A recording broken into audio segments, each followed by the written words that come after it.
Hello, my name is Grandma Elisa, and today I'm going to tell you a story. Oh, but this isn't just any story.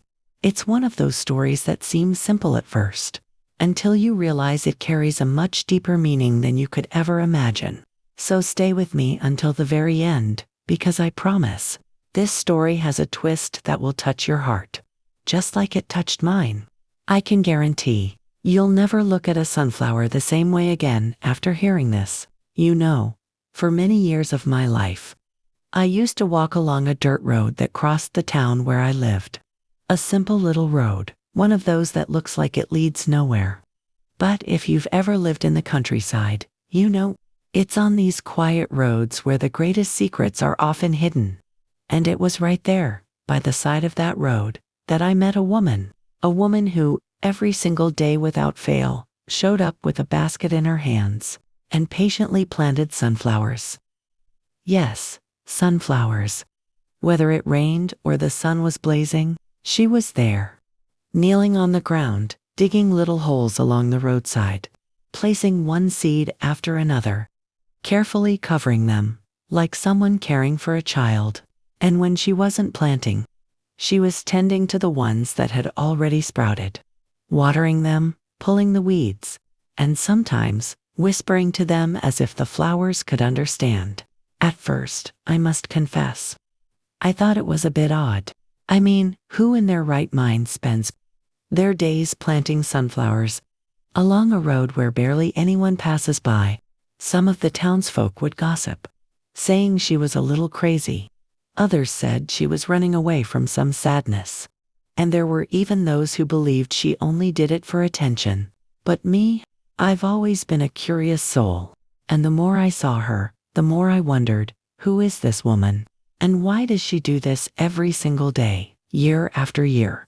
The strangest thing is that no one knew her name. She didn't talk much. She would arrive, do what she had to do, and leave, without mingling with anyone.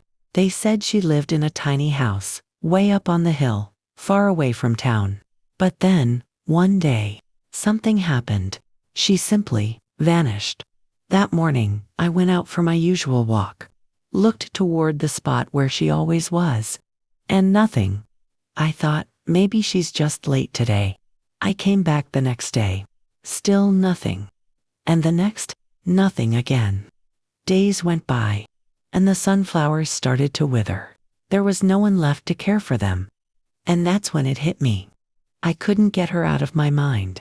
Something inside me told me that I needed to understand who she was, and why she had done that every single day. But Patricia, I swear to you, I could never have imagined that by searching for these answers, I would uncover a story so deep, so powerful, and so moving, that even now, just remembering it, brings tears to my eyes. And that is how it all began. I gathered my courage and climbed that hill to her little house, not knowing what I was about to find. When I finally reached that little house on the hill, I swear, my heart was beating faster than ever before. I didn't even know what I was expecting to find, but something inside me just wouldn't let me turn back. The house was small, very simple. The kind of place that had seen a lot of time, and probably a lot of stories too. The wooden fence was falling apart, the garden was overgrown, and the roof looked like it could collapse at any moment. But what caught my eye was the front porch. There was an old rocking chair, empty, slightly moving with the wind, as if someone had just left. I stood there for a moment, listening, silence, just the wind, the birds, and the sound of the trees whispering something I couldn't quite understand. I walked slowly toward the door, raised my hand to knock. But before I could, I noticed something. A small piece of paper, folded, stuck between the door and the frame. I hesitated, but then curiosity won. I took the paper, opened it carefully, and there it was. A note, handwritten, old, fragile, but still readable.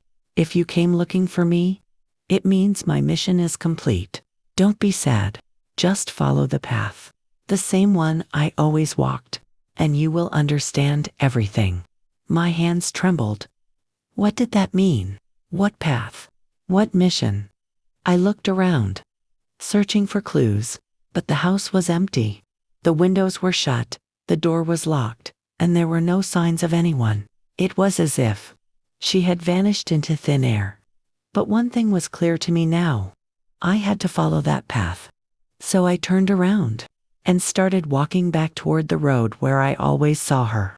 But this time, I didn't walk like I usually did. I looked, really looked, and as I walked, something started to change. I began to notice things I had never paid attention to before. There were little wooden signs, barely noticeable, placed among the trees. Some were hidden under the tall grass, others nailed to old wooden posts, as if someone had left them there on purpose. I approached one, brushed off the dirt, and read, "Be kind, even when no one is watching." A few meters ahead, another one, "Plant seeds of love, and life will bloom in ways you never imagined." And another, "Not everything we do needs to be seen. Sometimes, the most beautiful things grow in silence." My eyes filled with tears. It was her. It had to be her. Every step I took, every sign I found, felt like she was guiding me, teaching me, reminding me of something we all tend to forget in the rush of life. And that's when I realized those sunflowers weren't just flowers. They were messages. Messages of love. Messages of hope. Messages left for anyone willing to stop, look, and truly see. But, my dear, the real secret, the truth about who she was, and why she did all of this, I was about to discover. And trust me, it was something far bigger than I ever expected. I kept walking, step by step, following the path of the sunflowers. But the further I went, the more questions flooded my mind. Who was she, really? And why did she choose to spend her life doing something that most people didn't even notice? The wooden signs continued appearing along the way, each one carrying a different message.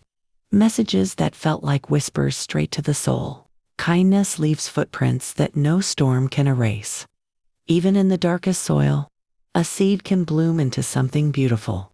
When you give without expecting, life finds a way to give back. At that point, I was no longer just curious. I was moved, deeply moved. Her presence was still there, in every flower, every sign, every breeze that touched my skin. And then, as I turned a curve on that old road, I saw something, a small wooden bench, placed right under a giant tree, surrounded by sunflowers taller than me. On the bench, a photo frame, faded, worn by time, but still standing. I walked closer, and when I looked at the picture, my heart nearly stopped. It was her, the woman who planted the sunflowers, but not alone. Next to her, a young man, smiling, holding her hand, both looking happy, full of life. And right below the photo, a small plaque that read, "In memory of Daniel, the boy who never made it home." For a moment, everything stood still. The wind stopped, the birds went silent. It felt like even the earth was holding its breath. The boy who never made it home. What did that mean? My mind raced back and forth. And that's when I remembered something that had happened in this town. Many, many years ago. A tragic accident. A young boy, missing, lost in a storm. Never found. Could it be? Was that her son? Had she spent her entire life planting sunflowers in memory of him? Suddenly, everything started to make sense. The road she walked was the same road he used to take every day to go to school. And the place where the bench stood was the very spot where he was last seen. They weren't just flowers. They were her way of keeping him alive, of making sure that, even if the world forgot, she never would. I sat down on that bench, and for the first time in a long time, I cried not just for her, but for all the things we carry silently in our hearts, for the love that never fades, for the memories that time can't erase. But, my dear, the story doesn't end here, because what I found next was something I never, ever expected. I stayed there, sitting on that little bench, for what felt like hours. My mind traveled back and forth between memories, questions, and this sudden, overwhelming feeling that I wasn't just walking through a road lined with flowers, but through someone's life. As I wiped the tears from my eyes, I noticed something beneath the bench. A small wooden box, old, dusty, almost hidden beneath the overgrown grass. I pulled it out carefully, and when I opened it, I swear, my hands started trembling. Inside were dozens of letters, some sealed, others opened, all of them handwritten. I picked one up, unfolded it, and began to read. Dear Daniel, it's been 10 years since you left, but I still walk this road every day, hoping that, somehow, you're watching, that you can see how much I miss you, how much I love you, and how I've never, not for 1 second, forgotten you. My throat closed. Another letter. Dear Daniel, today would have been your 30th birthday. I planted 30 new sunflowers just for you. I like to imagine you growing strong, standing tall, just like them. And another.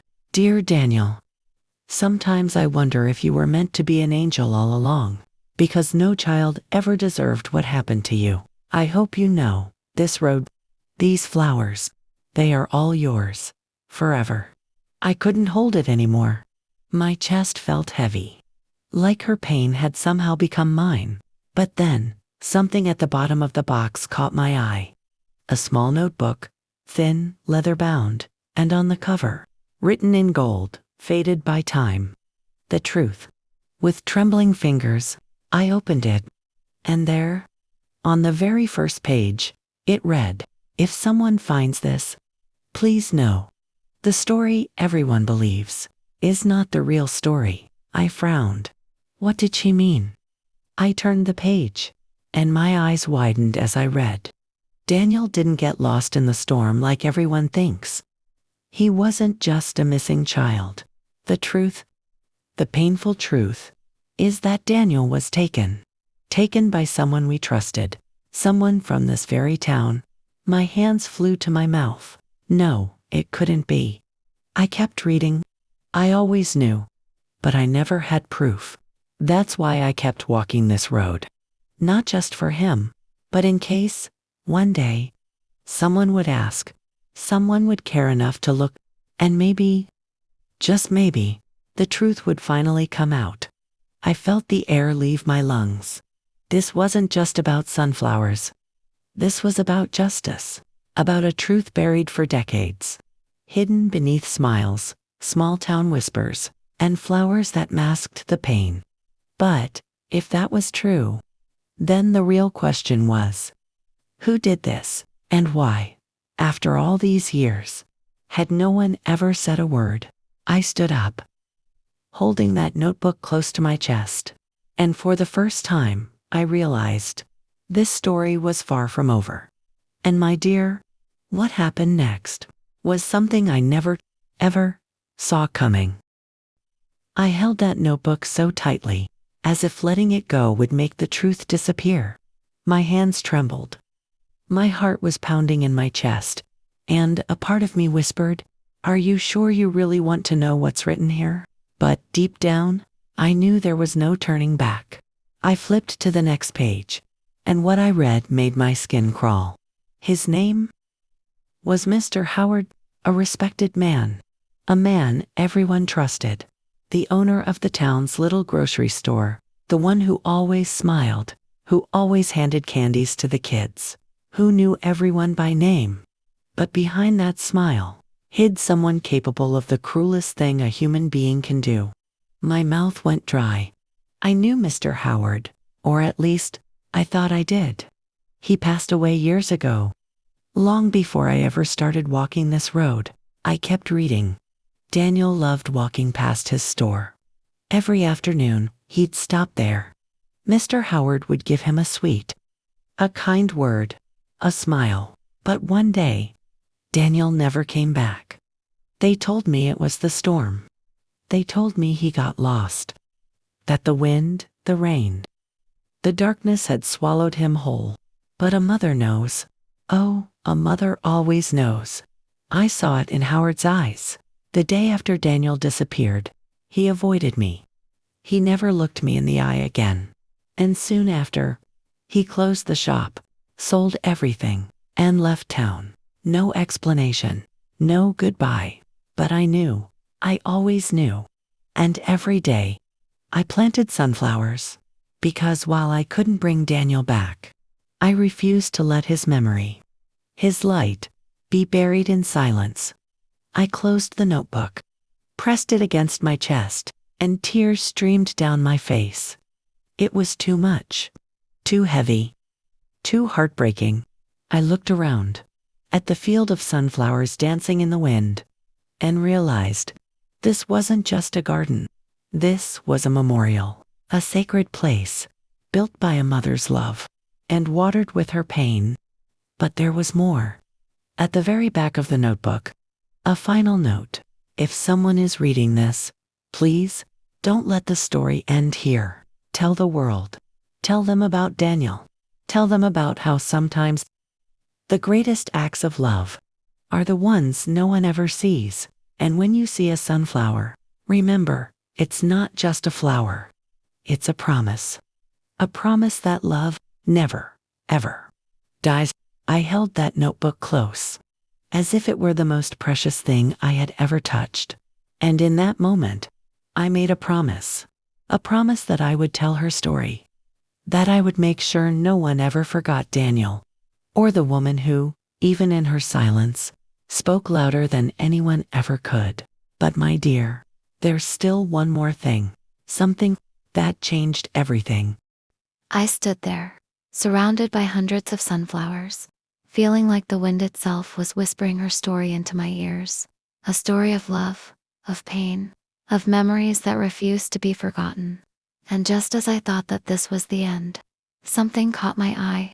Behind the bench, half buried in the dirt, there was a small wooden sign. I brushed away the dust and read the words carved by hand, faded by time. If one day you're reading this, it means you cared enough to look. Thank you for not letting me be forgotten.